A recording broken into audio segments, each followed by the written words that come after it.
तो डॉक्टर अनिल, यहाँ तक लगा उपवास की बातें आई और लोगों को लाइफ स्टाइल पे देखना इसके लिए त्योहारों का है। और जब हम अपने घर से गांव से निकल करके बाहर किसी स्पॉट पे जाते हैं तो निश्चित से आदमी को थोड़ी सी प्रसन्नता आती है।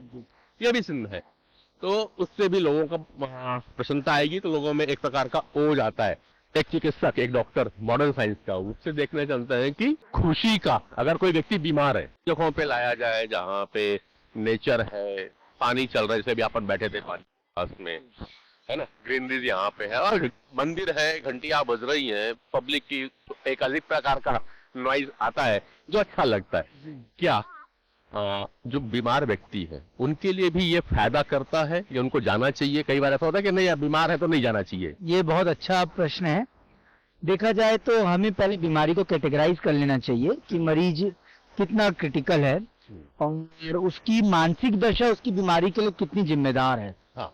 अगर जिन जिन बीमारियों में मानसिक दशा या स्ट्रेस लेने से बीमारी आ रही है और हम चलने फिरने में हमें कोई दिक्कत नहीं है, सांस नहीं फूल रही है, तो नो डाउट हमें ऐसी जगह पे जाना चाहिए। उसके बहुत से फायदे हैं। देखा जाए साइंटिफिकली तो जैसे ये है, इस जगह पे देखें आप, ग्रीनरी बहुत है। अभी अभी बरसात के बाद हम लोग आए हैं तो यहाँ का एक ऑक्सीजन लेवल जो होगा, यहाँ की जो आबो हवा होंगी वो पहले बहुत अच्छी रहेंगी। जैसे हम बोलते पहाड़ी इलाके में जाते हैं, कई बीमार लोगों को पहाड़ी इलाके में जाते ही अच्छा लगने लगता है, तो वैसे ही हमें इन जगहों पे आने से वो पॉजिटिविटी मिलती है। फिर नो डाउट रिचुअल्स में ये होता है कि हमें हमारे गॉड पे बहुत ट्रस्ट रहता है और हम जब ऐसी जगहों पे आते हैं और कई लोगों की श्रद्धाएं देखते हैं तो हमारी श्रद्धा और बढ़ती है। नो डाउट इस श्रद्धा के नाम पे हमें अंधविश्वास नहीं करना चाहिए, पर श्रद्धा को देखते हुए अगर हमारा एक पॉजिटिव जोन बनता है कि हमारी जो भी छोटी मोटी परेशानियां हैं वो भगवान बिल्कुल ठीक कर देंगे और हम वहां उनके दर्शन करेंगे तो हमारे सब चीजों में अच्छा होगा, हेल्थ में, वेल्थ में। तो नो डाउट ऐसी जगहों पे नवरात्रि में आने से हमें कहीं ना कहीं स्वस्थ लोगों में या थोड़े अस्वस्थ जो हैं जिन्हें चलने फिरने में दिक्कत नहीं है, तो उन लोगों को नो डाउट इसमें फायदा होगा। बिल्कुल, श्रद्धा में विश्वास कायम रखें, अंधविश्वास पे ना जाएं, तो हर चीज आपके लिए फायदेमंद होती है। निश्चित से प्रकृति के साथ में, पानी के साथ में लोगों का जुड़ाव रहेगा तो वो हेल्दी तो रहेंगे।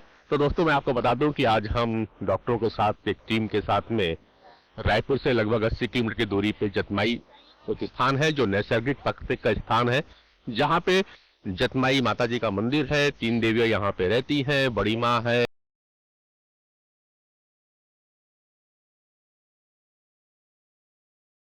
के साथ और चिकित्सा जोड़ने आए हुए चिकित्सक के साथ में समझना चाहता हूँ कि विज्ञान और अध्यात्म को जोड़ करके कैसे रखा जा सकता है और उससे क्या फायदे होने वाले हैं। डॉक्टर साहब, अध्यात्म के इस बात में आता हूँ, जैसे शुरुआत कहा था कि चैत्र की ये जो नवरात्रि आती है, चाहे वो चैत्र की हो या शरदी नवरात्रि हो, इसमें 9 देवियों का होता है और पहली जो मान्यता है वो शैलपुत्री का है। यह क्रम हमेशा ऐसा ही रहता है, ऊपर से हम नहीं आ पाते हैं। जड़ता का प्रतीक, श्रोता का प्रतीक है शैलपुत्री और सफेद रंग के वस्त्रों पे है, ऐसा किताबों पे है। चक्र विज्ञान के हिसाब से शैलपुत्री का यह प्रथम प्रतिपदा का दिन शैलपुत्री की आराधना का आपके चक्र विज्ञान से कैसे जुड़ता है? क्वांटम फिजिक्स बताता है everything is energy and energy is everything and everything is connected with everything with energy. Right. और हम ह्यूमन बीइंग के अंदर एनर्जी सिस्टम है नाड़ी और चक्रों का। पृथ्वी के साथ पृथ्वी का भी एक एनर्जी सिस्टम है जिसे हम कहते हैं ले लाइन, और इस कॉस्मोस का, इस ब्रह्मांड का नाड़ी सिस्टम है ऑर्बिटल लाइन। सब आपस में जुड़ी हुई है। समय ऊपर काल चेंज होता है, इसलिए कॉस्मिक एनर्जीज होती है। नवरात्र के समय कॉस्मिक एनर्जी भी बहुत पॉजिटिव होती है, पृथ्वी की एनर्जी पॉजिटिव होती है और हमारे अंदर भी उस पॉजिटिव एनर्जी का संचार हो सके, इसलिए 9 दिनों तक 9 चक्रों के साथ, यानी 7 चक्र जो हमारे यहाँ नीचे रूट चक्र से लेकर सहस्रार चक्र तक है, और 2 चक्र जो अदृश्य होते हैं, जो मेटाफिजिकल बॉडी में होते हैं, जो फिजिकल बॉडी के बाहर होते हैं। टोटल तो 114 चक्र है, जिसमें से 108 बॉडी के अंदर है और 6 चक्र मेटाफिजिकल है, यानी वो फिजिकल बॉडी के भी बाहर है। तो यानी कि कहने का मतलब ये चक्रों के अंदर वो एनर्जी को एब्जॉर्ब करना, और हमारे यहाँ हर एनर्जी के लिए, हर फ्रीक्वेंसी के लिए एक अलग प्रकार के देवी हैं या देवता हैं।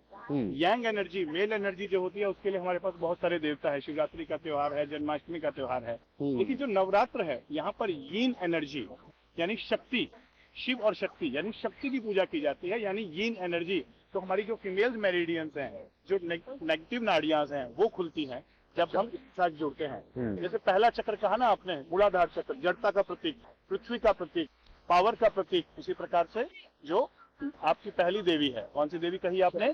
शैलपुत्री। शैलपुत्री जो है मूलाधार चक्र के साथ जुड़ी हुई है। इस प्रकार से एक एक देवी का एक एक चक्र के साथ कनेक्शन है। और जब आप उसके मंत्र, श्री यंत्र एक स्पेशल प्रकार का यंत्र है जिसमें 108 पॉइंट्स हैं। 108 पॉइंट के लिए 101 मंत्र है, 108 मंत्र है। अच्छा। और हर मंत्र उस प्रकार की जो देवी है उसके साथ जो एनर्जी जुड़ी हुई है उसको इन्वॉक करता है, उसको आपकी लाइफ में लेकर आता है। तो जब आप यंत्र और मंत्र के साथ जुड़कर स्पिरिचुअल फीलिंग के साथ डिवाइन से जुड़ते हैं, कॉस्मोस से जुड़ते हैं, तो ये नाड़ी और चक्र एक्टिवेट होने शुरू हो जाते हैं। और यही है साधना, यही है मेडिटेशन, और यहीं से आपकी हीलिंग शुरू होती है। ये सारा सिस्टम पहले मशीन के द्वारा नहीं होता था, कोई डिवाइस नहीं थी, लेकिन हम हीलिंग करते थे और हीलिंग अपने आप में हो जाती थी।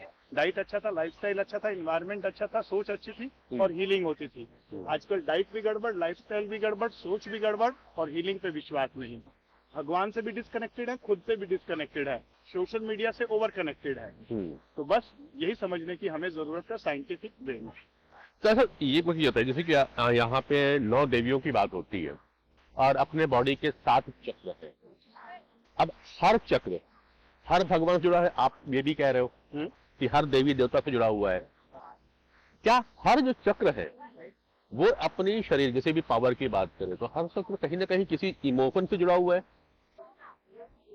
देखिए, चक्र जो है ना हमारे साइकोफिजियोलॉजिकल सेंटर है। एक तरफ वो ऑर्गन से जुड़े हुए हैं, एक तरफ हमारी साइकोलॉजी से जुड़े हुए हैं। जैसे रूट चक्र मूलाधार से, उसके आगे का चक्र प्योरिटी से, उसके स्वादिष्टान चक्र, उसके आगे का चक्र विल पावर से, उसके आगे का चक्र अनाहत चक्र जो है लव से जुड़ा हुआ है, अनकंडीशनल लव।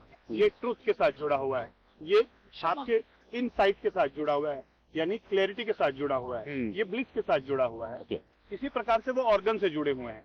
लेकिन थर्ड जो एस्पेक्ट है, हर चक्र के लिए एक अलग प्रकार के देवी और देवता है। अगर आप देखेंगे मूलाधार चक्र में गणेश भगवान का बोला जाता है, बिल्कुल। उसके लिए एक एलिफेंट जो है वो उसके एनिमल है।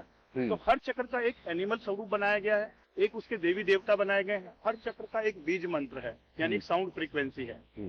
यानी हमारे बॉडी में एक साउंड फ्रीक्वेंसी है जो यीन है और एक लाइट फ्रीक्वेंसी है जो यांग है। तो जब हम लाइट को विजुअलाइज करते हैं, या तो लाइट में देखते हैं या आंखें बंद करके किसी लाइट को विजुअलाइज करते हैं, तो यांग एनर्जी एक्टिवेट हो जाती है। और जब हम लम ये फ्रीक्वेंसी को सुनेंगे या बोलेंगे, साउंड फ्रीक्वेंसी, यानी से यीन एनर्जी एक्टिवेट हो जाएगी। अच्छा। और यीन और यांग मतलब विजुअलाइजेशन विद साउंड फ्रीक्वेंसी, मंत्र। और मंत्रों में अगर यंत्र को लगा दिया जाए तो ये फ्रीक्वेंसी कई गुना ज्यादा बढ़ जाती है। जैसे भी हम बात कर रहे हैं इसके साथ, ये यंत्र है, तभी ये यहाँ से आपकी आवाज वीडियो तक पहुंच रही है। श्री यंत्र भी एक यंत्र है जो आपके वाइब्रेशन को एम्पलीफाई कर देता है 10,000 टाइम ब्रह्मांड में पहुंचाने के। अब मैं एक और आपसे बात करता हूँ, जैसे अभी आप चक्रों पे आ गए, तो मूलाधार चक्र से बताया, स्वादिष्ठान चक्र है, अभी आपने कहा कि विल पावर है मणिपुर चक्र में। तो आदमी सबसे अधिक परेशान किसमें है? अपनी इच्छाओं से। मन भी अनकंट्रोल जो हो रहा है वो अपनी इच्छाओं की वजह से हो रहा है। तो क्या इच्छा का भी कोई ऐसा जगह है, चक्र है, जहाँ पे इच्छाओं को भी सीमित किया जा सके? मन कहाँ रहता है? इच्छाएं कहाँ से होती हैं? मन से। और मन का स्थान वेदों में बताया गया ये स्वादिष्ठान चक्र, जल है ना। इसीलिए जल की तरह इच्छाएं बार बार आएंगी, मन ऐसे ऐसे होता रहेगा, लहरें आएंगी। और चंद्रमा के साथ ये स्वादिष्ठान चक्र जुड़ा होता है। तो जो चंद्रमा में अमावस्या से लेकर पूर्णिमा तक जो बढ़ाव घटाव होते हैं, उससे भी हमारा मन चेंज होता है। तो मन को कंट्रोल करने के लिए यहाँ मन रहता है, आत्मा यहाँ रहती है, अच्छा है ना, बुद्धि यहाँ रहती है। तो ये सारे चीजों का एक निवास स्थान बताया गया है एक एक चक्रों के द्वारा। तो जब आप इस चक्र को एक्टिवेट कर लेते हैं, ये हायर क्रिएटिविटी और ये है लोअर क्रिएटिविटी, यानी आप मन से ऊपर उठ जाते हैं, बुद्धि की तरफ चलना शुरू हो जाते हैं, कॉन्शियसनेस। तो जब आप चक्रों को एक्टिवेट करेंगे, अगर आपने एनर्जी यहाँ से यहाँ ले आई, तो आपको अपनी इच्छाएं अपने आप की सीमित होनी शुरू हो जाएंगी। आपको समझ में आएगा जरूरतें बहुत कम हैं और इच्छाएं असीमित हैं। और जितनी इच्छा रखेंगे उतना ही हम परेशान होते जाएंगे। तो डिजायर और नीड, इन दोनों के बीच का डिफरेंस जिस दिन हमें समझ में आ गया, लेकिन वो ऐसे नहीं आता। लेकिन जब आपके चक्र एक्टिवेट होते हैं तो आपके अंदर से चेंजेस आने शुरू होते हैं। वो आपकी पर्सनैलिटी का हिस्सा है, वो अपने अंदर से आपको बदल देते हैं। कैंसर सर्जन हमारे साथ में डॉक्टर अरफन यही बात कर रहे थे सब कि स्वादिष्ठान चक्र में इच्छाएं होती हैं, और अगर इच्छाओं को हम ऊपर उठे स्वादिष्ठान चक्र को जागृत करते हैं तो हम अपनी इच्छाओं को धीरे धीरे सीमित कर सकते हैं। ये भी एक देखने में आया है और बात करते हैं कि जो व्यक्ति ज्यादा कॉम्पिटिटिव होता है उनको, एक तो आप लोग ये बोलते हो कि जो शराब गुटखा का सेवन ज्यादा करते हैं उन्हें कैंसर होने के चांसेस लगभग रहते हैं, लेकिन अध्यात्म की ओर जब बढ़ते हैं और जिस तरह की क्वांटम फिजिक्स बात कर रही है और जो क्वांटम रिसर्चेस आ रहे हैं, डॉक्टर अनिल को बड़े अच्छे से बताते हैं, तो कहते हैं कि जिस व्यक्ति की इच्छाएं ज्यादा बढ़ती चली जाती है, कॉम्पिटिटिवनेस ज्यादा आता है, तो उनको भी कैंसर होने के चांसेस कुछ ज्यादा होने लगते हैं। शायद इसीलिए इस समय कैंसर ज्यादा बढ़ रहा है। जी जी बिल्कुल सही है ये, इसमें कोई डाउट नहीं है, क्योंकि हम जितना कॉम्पिटिटिव एरा में रहेंगे, जितना स्ट्रेस लेंगे और दौड़ में भागने की कोशिश करते हैं, कहीं ना कहीं आपका फिजिकल बॉडी और मेंटल बॉडी के बीच में एक बहुत बड़ा गैप आ जाता है और वो गैप जो रहता है वो एक धागे को खींच खींच के पतला किया जाता है और वो धागा कभी कभी इतना कमजोर हो जाता है कि वो ब्रेक हो जाता है और इन सब चक्कर में हमें कैंसर जैसी बीमारियों से भी ग्रसित होना पड़ता है। कहीं ना कहीं अगर आप एक अच्छा मेंटल स्टेटस रखते हैं, एक happy life, joyful life, no hurry, no worry, no curry, इन सब चीजों को अगर आप फॉलो करते हैं तो आप एक अच्छी हेल्थ को पा पाते हैं, आप स्ट्रेस से दूर होते हैं, आपकी इम्यूनिटी बहुत हाई लेवल की रहती है। कई बार ऐसा नहीं है, मैंने देखा हुआ है, कई लोग पुराने एज के हैं जो कई बार बहुत लंबे समय से भी तंबाकू वंबाकू खा रहे हैं, फिर भी उन्हें कई बार कैंसर नहीं हुआ। देखिए मैं आपको मतलब ऐसा एक कैंसर डॉक्टर के मुंह से बोलना हो सकता है अच्छी बात नहीं है, पर बात सच है। नहीं, हम कैंसर क्योंकि तंबाकू गुटखे का प्रमोशन नहीं कर रहे हैं, ये बता रहे हैं कि हर तंबाकू को छोड़ना तो अच्छी बात है, लेकिन बिल्कुल, क्योंकि ये बात सच है। इसी के साथ बोलूंगा मैं आपको, 90% या 95% मुंह के कैंसर होते ही तंबाकू या उसके उत्पादनों के कारण है। राइट। पर कई बार ये भी देखिए जो 5 से 10% है जिन्हें बिना तंबाकू के भी ये कैंसर हो रहे हैं, वो कैसे हो रहे हैं? वो कहीं ना कहीं हमारी इम्यूनिटी कम है, जो हमने हमारी लाइफस्टाइल रखी, स्ट्रेसफुल, जेलसी, कॉम्पिटिटिव, इनसे हमारी हेल्थ पे फर्क आता है, इम्यूनिटी बहुत लो होती है और इनसे हमें कैंसर के सब दूसरी बीमारियां भी, स्ट्रोक ले लीजिए, डायबिटीज ले लीजिए, जैसा कई बार मानते चक्रों के ज्ञान में हम बोलते हैं कि स्वादिष्टान चक्र की अगर पकड़ आ जाती है, स्वादिष्टान चक्र की एनर्जी कम हो जाती है, बहुत ज्यादा हो जाती है, तो डायबिटीज आ जाता है, शुगर की बीमारी आती है। अनाहत हार्ट चक्र जो है, अगर उनमें हमने किसी में बहुत डर है, बहुत जेलसी है, तो उन लोगों का हार्ट का जो चक्र है, अनाहत चक्र, वो पकड़ा जाता है। जो लोग गुटखा खा रहे हैं, जो लोग झूठ बोल रहे हैं, जो लोग मतलब बातों में वो नहीं रख रहे हैं, उन लोगों को विशुद्धि चक्र की पकड़ आती है और उन्हें मुंह के और गले के कैंसर या थायराइड की बीमारी होने के चांसेस बहुत बढ़ जाते हैं। अच्छा डॉक्टर, एक बात और आती है, इसको भी थोड़ा सा साइंटिफिक रीजन से समझने की आवश्यकता है। नॉनवेज खाने वाले जो लोग भी होते हैं, और खास करके जो ये समय होता है हमारे रिचुअल्स के नवरात्रा का, इसमें अच्छे से अच्छे व्यक्ति भी नॉनवेज खाना बंद कर देते हैं, वाइन पीना भी बंद कर देते हैं, जबकि वो बोलते हैं नहीं भैया मेरे कभी छूटेगा नहीं है। वो डेली पीने वाले व्यक्ति भी आज के समय में लगभग वाइन छोड़ देता है और नॉनवेज तो लगभग कई जगहों पे अच्छे नॉनवेज खाने वाले भी छोड़ देते हैं। क्या इसका, जैसे कि जब आप, इसका कोई साइंटिफिक रीजन हो सकता है क्या? देखिए, सारी जो स्पिरिचुअल विज्ञान था, ज्ञान था, ये साइंटिफिक था जी, ठीक है, लेकिन ज्ञान की ना एक सीमा होती है। मैं आपको कितनी भी नॉलेज दे लूं, आप उन चीजों को सुन लेंगे, मान भी लेंगे, लेकिन लाइफ में इम्प्लीमेंट नहीं करेंगे। लेकिन स्पिरिचुअलिटी जहाँ आती है, फिर एक श्रद्धा आ जाती है और उसके साथ आप किसी भी चीज को छोड़ सकते हैं। अच्छा, आप किसी व्यक्ति को कितनी भी काउंसलिंग करा लीजिए, हो सकता है कि वो गुटखा, तंबाकू, सिगरेट, दारू ना छोड़े, लेकिन एक स्पिरिचुअल गुरु जब मंदिर में बैठकर उससे एक प्रण करवाता है, शपथ दिलाता है भगवान को साक्षी मानकर जी, तो फिर उसको पीने की इच्छा भी खत्म हो। ठीक है, समझ रहे हैं ना बात? बिल्कुल। तो स्पिरिचुअल साइंस इतनी बड़ी साइंस थी जिसकी वजह से आदमी गलत डायरेक्शन में नहीं जाता था और हेल्दी रहता था। स्पिरिचुअल हेल्थ, मैं ये कहना चाह रहा हूँ, आज लोग स्पिरिचुअली डिस्कनेक्टेड होते जा रहे हैं, इसीलिए डिजीज होते जा रहे हैं। कहीं ना कहीं, जैसे डॉक्टर अर्पण ने भी कहा, कैंसर, लाइफस्टाइल, डाइट, स्ट्रेस, वो तो है ही, लेकिन जो एक कॉम्पिटिटिवनेस है, जब हम एक दूसरे से कंपटीशन में इतने अंदर अपने अंदर जेलसी पाल लेते हैं कि मैं इससे ज्यादा ग्रो करूंगा। अब ये सेल भी तो फिर वही कंपटीशन करती है, हमारी बॉडी का एक एक सेल हमारे माइंड को सुनता है। तो जब माइंड कॉम्पिटिटिव हो जाता है तो सेल भी कॉम्पिटिटिव हो जाती है। और कॉन्टेक्ट इनहिबिशन, दो सेल जब एक दूसरे से जुड़ती है तो उनके बीच में रिसेप्टर होते हैं, वो बताते हैं कि बस आगे नहीं बढ़ना। लेकिन अब जो व्यक्ति का माइंड था वो सेल के माइंड से जुड़ा हुआ है, तो व्यक्ति का माइंड बोलता है क्यों नहीं आगे बढ़ना, मैं तो आगे बढ़ूंगा इससे भी। तो सेल का माइंड भी बोलता है तुम कौन होते हो मुझे कॉम्पिटिटिव इनहिबिट करने वाले। और वही फिर सेल नोटोरियस सेल हो जाता है और वो पूरी बॉडी में फैल जाता है कैंसरस सेल, राइट। और जब आप एक स्पिरिचुअल गुरु के पास जाते हो जिसको राइट नॉलेज है, वो बताता है कि no need of competition, cooperation is required, लोका समस्ता सुखिनो भवन्तु, वासुदेव कुटुंबकम। तब फिर उसे समझ में आता है ओह मैं तो गलती कर रहा था। और जब उसे कैंसर होता है तब उसे रियलाइज होता है कि गड़बड़ कहाँ हुई।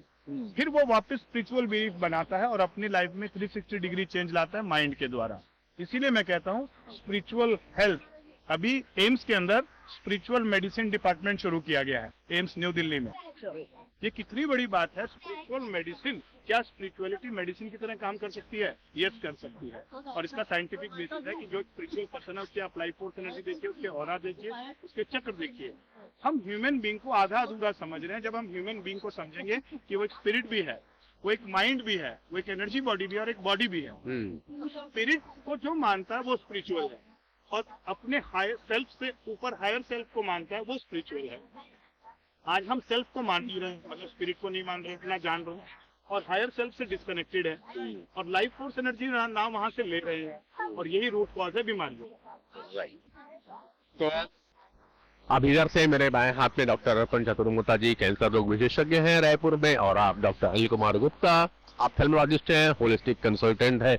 आज हमारा जतमाई मंदिर के इस दरबार पे कोशिश थी कि हम अध्यात्म को विज्ञान के साथ में समझें, एक समझने का प्रयास करें कि बीमारी अगर आती है तो बीमारी को ठीक करने के लिए क्या मंदिर जाना उचित है। तो यस, आपको जाना चाहिए। डॉक्टर अर्पण ने जैसा कहा कि यदि आप फिजिकली और मेंटली थोड़ा सा स्वस्थ हैं, चल सकते हैं और मेंटली फिट भी हैं, तो आपको जरूर जाना चाहिए, क्योंकि यहाँ की जो प्राकृतिक सीनरीज होती है, जो प्राकृतिक नजारे होते हैं, जो नैसर्गिकता है, उससे आपको लाभ जरूर मिलता है। थोड़ा देर हरे भरे वनों के साथ में विचरण करिए, पशु पक्षियों की आवाज को सुनिए और जल क्रीड़ा जरूर करिए। थोड़ा बहुत पैर को ठंडे पानी के बीच में रख करके आनंद लीजिए, तो आपकी बहुत सारी बीमारियां यहाँ से दूर होती हैं। साथ में हमने डॉक्टर गुप्ता से समझने की कोशिश की कि जो लाइफ फोर्स एनर्जी होती है, जो कि शायद ऊपर केवल एकमात्र सोर्स है, वह ईश्वर का ही सोर्स है, वो भगवान का सोर्स है, वो जो आपके पास लेना होता है वह यह समय होता है। और हमने यह भी प्रश्न किया और उसको समझा कि जो त्योहार होते हैं, ये सारे त्योहार कभी न कभी मौसम के बदलने के समय ही आते हैं, और इसलिए हमारे जो ऋषि मुनि थे, जो पूरे वैज्ञानिक थे, उन्होंने यह बनाया था कि आपको क्या खाना चाहिए, कैसे रहना चाहिए, कैसे पहनना चाहिए, कैसे उठना चाहिए, टाइमिंग होना चाहिए, उसके प्रोटोकॉल तैयार की है ताकि अब बदलाव के साथ आप तैयार हो जाए। क्योंकि मैं एक और चीज पढ़ रहा था यहीं पे, तो हमें मालूम चला कि अभी जो मौसम था, बरसात का जो मौसम होता है, जैसे हमारे शरीर में आयुर्वेद के हिसाब से ये वात पित्त और कफ होते हैं, तो बरसात को लगभग वात का महीना बोला गया था। अब जो चेंज हो रहा है ये लगभग वात और कफ का महीना है, और ठंड जो आएगा वो प्योर कफ का महीना हो जाएगा। अगर अचानक ठंड पड़ जाए तो अब बीमार हो जाते हैं। तो ये पूरी जो तैयारी है ने बना रखी है, ऋषि मुनि ने बना रखी है कि आपको अगले मौसम में कैसे एडजस्ट होना है।